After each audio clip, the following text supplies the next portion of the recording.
बच्चों, मैं आपको आज आपकी स्पर्श बुक का लेसन तुम कब जाओगे अतिथि करवाने जा रही हूँ, जो कि शरद जोशी द्वारा लिखा गया है। शरद जोशी मूलतः एक व्यंग्यकार थे। विषय चाहे कोई भी हो, वे अपनी लेखन कला से उसे रोचक बना देते हैं। प्रस्तुत पाठ में तुम कब जाओगे अतिथि में शरद जोशी ने ऐसे व्यक्तियों की खबर ली है जो अपने रिश्तेदारों के घर कोई पूर्व सूचना दिए चले जाते हैं और फिर जाने का नाम ही नहीं लेते। 2-4 दिन तो ठीक रहता है, लेकिन फिर उस बाद में भारी पड़ने लगता है। मेहमान को घर आए 4 दिन बीत गए। लेखक का मन बार बार सोचता है कि अतिथि तुम कब जाओगे। लेखक अतिथि को याद दिलाना चाहता है कि कैलेंडर सामने लगा है, सिगरेट का धुआं उछाल रहे हो, 2-4 दिन तुम्हारे जाने का इंतज़ार हो रहा है। कम से कम यह तो ख्याल रखना चाहिए कि दूसरे के घर में कितनी डिस्टर्बेंस होती होगी, उसका बजट तक हिल जाएगा। तो घर में रहते हुए उसको बहुत सारे दिन बीत गए। जब अतिथि उनके घर में आया ना, तब उनका आदर सत्कार किया गया। पत्नी ने हाथ जोड़कर उसे प्रणाम किया, उसे स्वादिष्ट भोजन ऑफर किए गए। दोपहर के खाने को लंच की गरिमा दी गई, यानी स्वादिष्ट सब्जियां, रायता, ये सब बनाया गया और यानी कि वार्म वेलकम किया, जैसे हम लोग नहीं गेस्ट आने पर करते। तो तीसरे दिन की सुबह जब उन्होंने धोबी के पास कपड़े भेजने का अनुग्रह किया, तो उनका इरादा स्पष्ट होने लगा कि अब वो जाने का कोई इरादा उसका नहीं है। वो कैसे कि यानी कि जब कपड़े देने लगे ना, उसने बोला मेरे भी कपड़े दे दो, यानी पता चल गया कि वो अब जाने वाला नहीं है ना। वो ही टिक गया। और लेखक और अतिथि के बीच लगभग हर विषय पर बात हो गई, चाहे वो राजनीतिक था, सामाजिक था या फिल्मों को लेकर। लेकिन अब एक दूसरे को ऐसे देखते हैं, अब उनको बोरियत होने लगी। लेखक की पत्नी अतिथि के जाने के बारे में बार बार लेखक से पूछती है, लेकिन लेखक भी उसका क्या उत्तर देना। लेखक को खुद आइडिया नहीं है वो कब जाएगा। अब जो खाने का स्तर था वो अच्छे लंच या डिनर से खिचड़ी तक आ पहुंचा।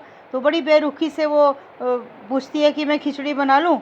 तो लेकिन इस बेरुखी का भी उस पर कोई प्रभाव नहीं पड़ा। वे जाने का नाम तक नहीं लेता। बेचारे तंग आ गए लेखक। अतिथि रात को खर्राटे लेता है। अब अगले दिन 5वां दिन का सूरज निकलेगा। लेखक की सहनशीलता की यह अंतिम सवेरा होगा। देखो, जब किसी चीज़ की कोई एक्सेस हो जाती है ना, तब हमारी सहनशीलता की सीमा भी टूट जाती है। ऐसे ही कुछ लेखक के साथ भी हुआ। तो ऐसी स्थिति आ गई कि वो उसको गेट आउट कहने के लिए भी तैयार हुआ, है ना। तो अतिथि एक दो दिन ठहरे तो उसका आदर सत्कार किया जाता है, परंतु जब अधिक दिन ठहरे तो मेज़बान की सहनशीलता की सीमा टूट जाती है।